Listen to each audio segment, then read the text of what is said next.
Madame, Mesdemoiselles, Messieurs, bonsoir. Voici les titres à la une de l'actualité de ce samedi dans le Grand News.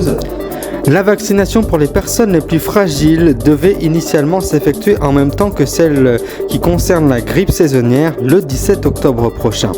Suicide d'un ado à Poissy, Gabriel Attal annonce un audit auprès des rectorats dans les cas de harcèlement scolaire signalés. L'eau stagnante favorisant le risque de propagation d'épidémies, la Libye doit désormais enterrer ses morts au plus vite après de violentes inondations qui ont touché l'est du pays. La situation politique complexifie l'arrivée de l'aide internationale sur place. Un collégien de 14 ans va comparaître lundi prochain devant le tribunal pour enfants de Mâcon en Saône-et-Loire pour l'assassinat de sa petite amie du même âge que lui en juin 2022.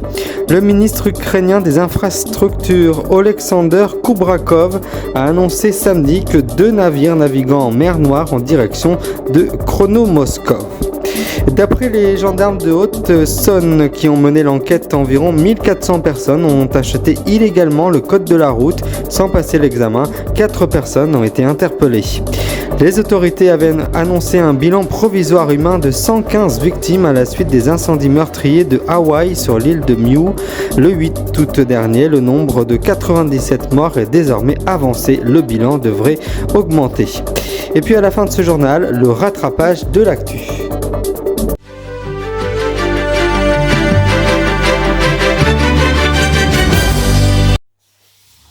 Voilà donc pour les grandes lignes de l'actualité ce soir. Face à une augmentation de la circulation du virus responsable du Covid-19, le ministre de la Santé Aurélien Rousseau a décidé d'avancer la campagne de vaccination de 2 semaines. Le 2 octobre, a-t-il annoncé ce vendredi à l'agence France Presse, à l'AFP. La vaccination pour les personnes les plus fragiles devrait initialement s'effectuer en même temps que celle qui concerne la grippe saisonnière le 17 octobre prochain. Mais le ministre a décidé de suivre l'avis du comité de veille et d'anticipation des risques sanitaires, la COVARS, que recommande l'accès au rappel vaccinal dès que possible, le plus vite possible. Le ministre de l'Éducation nationale, Gabriel Attal, a fait part de cette annonce samedi après les révélations d'un courrier envoyé en mai dernier par le rectorat de Versailles aux parents d'un enfant qui se disait victime de harcèlement scolaire et qui s'est finalement suicidé.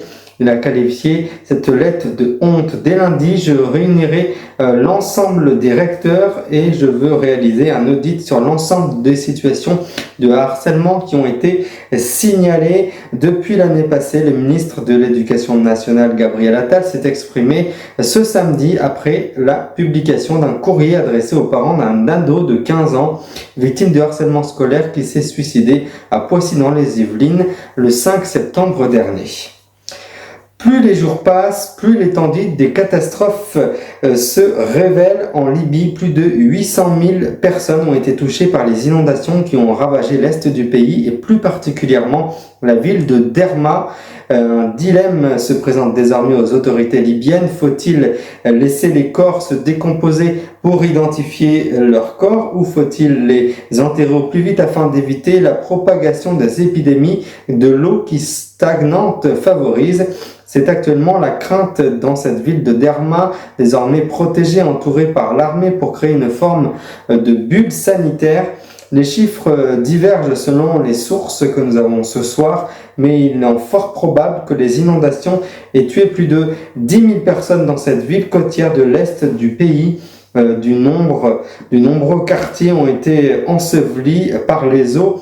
Dans le centre-ville, il faut également apporter l'aide alimentaire à la partie est de la ville qui elle, n'a pas été touchée, mais qui est désormais très difficilement accessible. Stupeur dans la commune à Clessé, le petit village près de Mâcon, le corps d'Emma, une élève de 4e, 14 ans, avait été découverte sans vie le 9 juin 2022 sur la voie publique vers 6h40 du matin avec de nombreuses plaies. Le jour de la découverte du corps d'Emma, son petit ami avait été interpellé au collège de l'Uni où les 2 adolescents étaient scolarisés. Mais voilà, ce lundi 18 septembre 2023, plus d'un an après les faits, l'adolescent de 14 ans comparaîtra devant le tribunal pour enfants de Mâcon en Saône-et-Loire et risque jusqu'à 20 ans de prison. Le procès durera jusqu'à mercredi prochain à huis clos. Il est accusé d'avoir tué de plusieurs coups de couteau sa petite amie du même âge juste avant l'été 2022. La famille va tenter de comprendre l'incompréhensible et l'inconcevable, a déploré à l'agence France-Presse l'avocat des parents d'Emma, Patrick Usan. Et dans le reste de l'actualité, à l'international, l'Ukraine a annoncé ce samedi que 2 cargos navigueraient actuellement en mer Noire en direction de ses ports, une première depuis la fin de juillet de l'accord céréalier avec la Russie qui permettait depuis l'été 2022 d'exporter des denrées ukrainiennes alimentaires malgré l'invasion russe. Les premiers navires civils emprunteront donc le corridor temporaire pour rejoindre le port ukrainien. S'est félicité sur Facebook le ministre ukrainien des infrastructures, Oleksandra Kubrakov. Et dans le même temps, les cargos Resili, Africa et Aroya ont confirmé qu'ils étaient prêts à emprunter la route vers le port pour charger près de 20 000 tonnes de blé à destination de l'Afrique et de l'Asie, a-t-il ajouté dans un communiqué de presse. Ils obtenaient le code de la route contre de l'argent. Un vaste trafic portant les 1400 attributions illégales ont été démantelés aujourd'hui selon une information de l'Est républicain, confirmée d'ailleurs ce samedi à l'AFP par les gendarmes de la communauté des brigades de Vesoul dans les Hauts-de-Saône. L'affaire a commencé en mai 2023 par le biais d'un renseignement obtenu par les enquêteurs de la communauté de brigades de Vesoul, selon lequel il serait possible d'obtenir l'examen du code de la route moyennement le paiement d'une somme allant de 250 à 600 euros quand même. Les investigations ont permis d'identifier 3 habitants de Vesoul qui animaient ce réseau localement et c'est illégal. Ils ont d'ailleurs été placés en garde à vue mi-juillet et ont reconnu leur participation. Un bilan provisoire qui a été revu à la baisse. Il est désormais de 97 morts contre 115 victimes annoncées précédemment par les autorités. Pour l'instant, seulement 75 personnes ont été identifiées sur les 97 et 31 sont encore portées disparues suite aux feux qui ont dévasté l'île de Mio le 8 août dernier. Ce chiffre a un peu baissé parce que le ministère de la Défense et tous ses experts médico-légaux ont pu nous aider à mieux discerner qui était dans les voitures et dans les maisons, a expliqué le gouverneur de l'archipel américain Josh Green. Le démocrate qui était médecin urgentiste n'a pas donné de détails supplémentaires permettant de comprendre les causes de cette erreur. Depuis l'incendie qui a quasiment rasé la ville touristique de Laïna sur Miaou le 8 août dernier, la recherche des cadavres s'est avérée laborieuse, des milliers d'immeubles ayant été transformés en tas de cendres.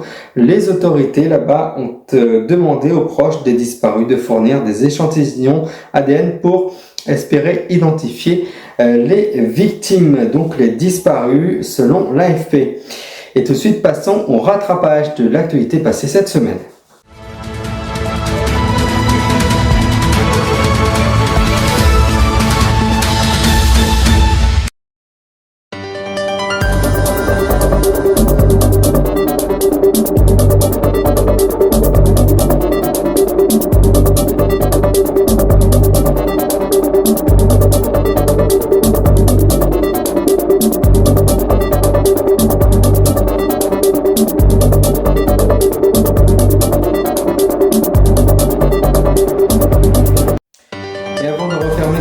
Le ministre de l'Éducation nationale a fait part ce samedi après une révélation d'un courrier envoyé en mai dernier par le rectorat de Versailles aux parents d'un enfant qui se disait victime de harcèlement scolaire, qui s'est suicidé. Il a qualifié cette lettre de honte. C'est tout ce que nous pouvions retenir de l'actualité ce soir, déjà bien chargée en émotions et en actualité très lourde. Merci d'avoir suivi cette édition. Je vous retrouve samedi prochain dans le Grand News, mais n'oubliez pas notre rendez-vous dimanche dans Crème News.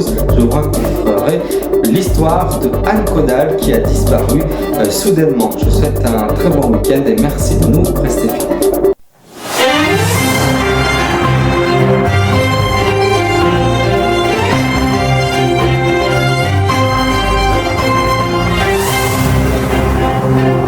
Retrouvez-nous sur legrandnews.sitew.org.